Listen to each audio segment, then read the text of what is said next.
Yosh c'est Ita, et c'est au moins la 4ème fois que j'essaie de faire cette putain de vidéo. Aujourd'hui on parle de The Promised Neverland, une œuvre où les personnages principaux sont des gosses de 6 à 12 piges et des démons qui on connaît pas leur âge.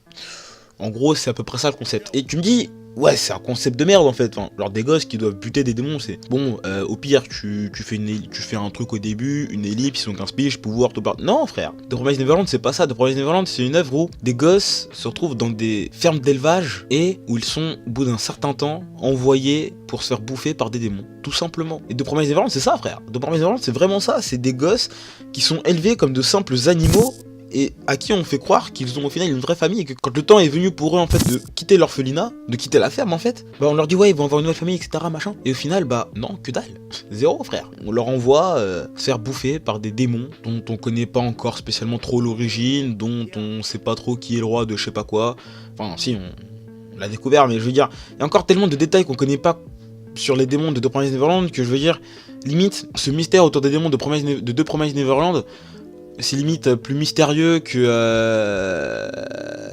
la daronne de Luffy quoi, tu vois. Genre là pour le coup le truc qui m'intéresse le plus c'est pas de connaître la daronne de Luffy, c'est de savoir d'où sortent ces démons putain.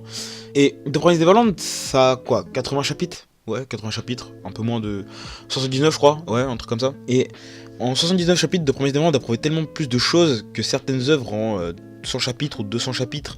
Et je vais prendre le cas de Katekyo Hitman Reborn dont je parlerai sûrement sur la chaîne plus tard, dont j'ai été réellement beaucoup déçu. Et certes au début tu peux dire que l'œuvre a un sacré potentiel, et l'œuvre avait un sacré potentiel, mais le problème c'est que partir dans le what the fuck beaucoup trop souvent, certes on est dans un shonen, certes on est dans un manga, mais pour le coup, bah ça en vient totalement incohérent. Rendre le personnage de Tsunade de plus en plus fort à chaque fois, et juste parce qu'il se rend compte qu'il faut qu'il protège ses potes, ça en revient à faire du fairy tail. Et c'est là que Reborn s'est perdu, mais c'est aussi là que The Promised Neverland prouve sa force. The Promised Neverland, c'est une œuvre où chaque personnage devient de plus en plus intelligent, non pas de plus en plus fort. Au final, dans The Promised Neverland, c'est l'intelligence et la tactique et la stratégie de chaque personnage qui va faire qu'ils vont survivre ou justement mourir.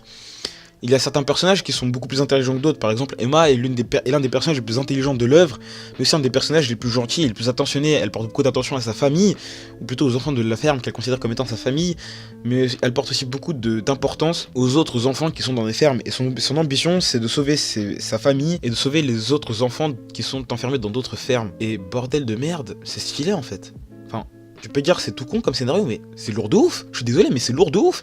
Et tu peux me dire ce que tu veux, The Promised Neverland, c'est une œuvre qui a un potentiel énorme. Et même si c'est une œuvre qui ne durera pas spécialement longtemps de malade, genre dans un an et demi, je pense que The Promised Neverland, ça en est fini, voire peut-être même avant. Et bah, même si ça durera pas 20 ans comme One Piece, ou une dizaine d'années comme Naruto, ou 15 ans comme Bleach, ou 10 ans pour Boruto aujourd'hui, je pense. Au final, c'est une œuvre qui aura tout le mérite et qui, au final, bah, aura eu son heure de gloire. The Promised Neverland, c'est une œuvre qui n'a pas spécialement besoin de durer trop longtemps dans le temps parce que sinon on fait tourner l'histoire en long et ça servirait absolument à rien et ça gâcherait totalement l'œuvre. Et au final, bah, l'œuvre de The Promised Neverland sera certes plus courte que d'autres, mais elle n'en sera que plus belle et ça, je trouve ça beau. Et pour moi, c'est ça la force de The Promised Neverland aussi, c'est que c'est certes une œuvre qui sera plus courte que d'autres, mais au moins son potentiel n'en sera pas gâché et l'œuvre n'en sera que plus belle à la fin, et ce tout au long aussi. Je pense que j'ai fait le tour sur The Promised Neverland, je vais pas te raconter d'autres choses sur cette œuvre parce qu'au final je risque de te spoiler, et même là j'ai envie de te lâcher des énormes spoils sa mère et j'ai pas envie de le faire. Du coup bah je t'invite à lâcher un like, un commentaire, ça ferait vraiment plaisir. Je t'invite aussi à t'abonner si c'est pas déjà fait, et puis moi je te dis à la prochaine, c'était Ita,